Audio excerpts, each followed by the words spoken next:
Bus ಆಯ್ತು, ಈಗ rail ಪ್ರಯಾಣವು ಫ್ರೀ. ಕಾಂಗ್ರೆಸ್ ಸರ್ಕಾರ ಮಹತ್ವದ ನಿರ್ಧಾರ ಮಾಡಿದೆ. ಏನಿದು ಈ ಸುದ್ದಿ, ನಿಜಾನ ಸುಳ್ಳ? ಫ್ರೀ ಬಸ್ ಬಂದಂಗೆ ಫ್ರೀ ಟ್ರೈನ್ ಕೂಡ ಇರುತ್ತಾ? ಏನಿದ್ರ ಬಗ್ಗೆ ಸಂಪೂರ್ಣವಾದಂತಹ ಮಾಹಿತಿನ ಕೊಡ್ತೀನಿ. ವಿಡಿಯೋನ ಸ್ಕಿಪ್ ಮಾಡದೆ ಕೊನೆವರೆಗೂ ನೋಡಿ. ಅದಕ್ಕೂ ಮುನ್ನ ನಿಮಗೂ ಕೂಡ ಈ ಫ್ರೀ ಬಸ್ಸು ಇಷ್ಟ ಆಗಿತ್ತಾ? ಫ್ರೀ ಟ್ರೈನ್ ಕೂಡ ಬರಬೇಕಾ ಅನ್ನೋದ್ರ ಬಗ್ಗೆ ತಪ್ಪದೆ ನಿಮ್ಮ ಅನಿಸಿಕೆ ಅಭಿಪ್ರಾಯನ ಕಮೆಂಟ್ ಮಾಡಿ. ಈ ವಿಡಿಯೋಗೆ ಈಗಲೇ ಒಂದು ಲೈಕ್ ಕೊಟ್ಟು ಈ ವಿಡಿಯೋನ ಎಲ್ಲರಿಗೂ ಕೂಡ ಶೇರ್ ಮಾಡಿ. ಎಂಎಂಟಿಎಸ್ ರೈಲುಗಳಲ್ಲಿ ಪ್ರಯಾಣ ಮಾಡೋದು ಒಂದು ಪ್ರತ್ಯೇಕ ಫೀಲ್ ಕೊಡುತ್ತೆ.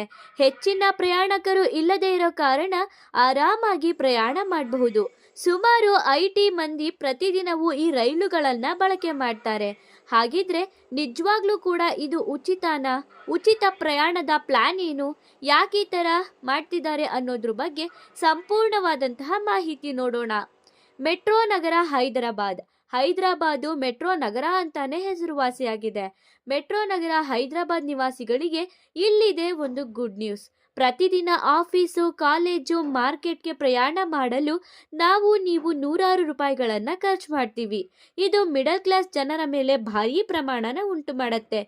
ಇಂತಹ ಸಂದರ್ಭದಲ್ಲಿ ತೆಲಂಗಾಣ ಸರ್ಕಾರ ಹೈದರಾಬಾದ್ ನಿವಾಸಿಗಳಿಗೆ ಮತ್ತೊಂದು ಗ್ಯಾರಂಟಿ ನೀಡಲು ಮುಂದಾಗಿದ್ದು, ಸರ್ಕಾರದ ಎಂಎಂಟಿಎಸ್ ರೈಲುಗಳಲ್ಲಿ ಪ್ರಯಾಣಿಕರಿಗೆ ಉಚಿತ ಪ್ರಯಾಣ ಮಾಡುವಂತಹ ಅವಕಾಶ ನೀಡಲು ಸಿದ್ಧತೆಯನ್ನು ನಡೆಸಿದೆ.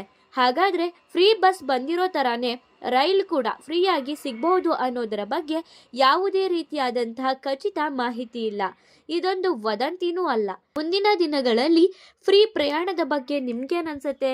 ಈ ರೂಲ್ಸು ನಿಜವಾಗ್ಲೂ ಕೂಡ ಬಂದ್ರೆ ಇದರಿಂದ ಜನಗಳಿಗೆ ಹೆಲ್ಪ್ ಆಗುತ್ತಾ ಇಲ್ವಾ? ಏನನ್ನಿಸ್ತು ಕಮೆಂಟ್ ಮಾಡಿ. ಧನ್ಯವಾದಗಳು.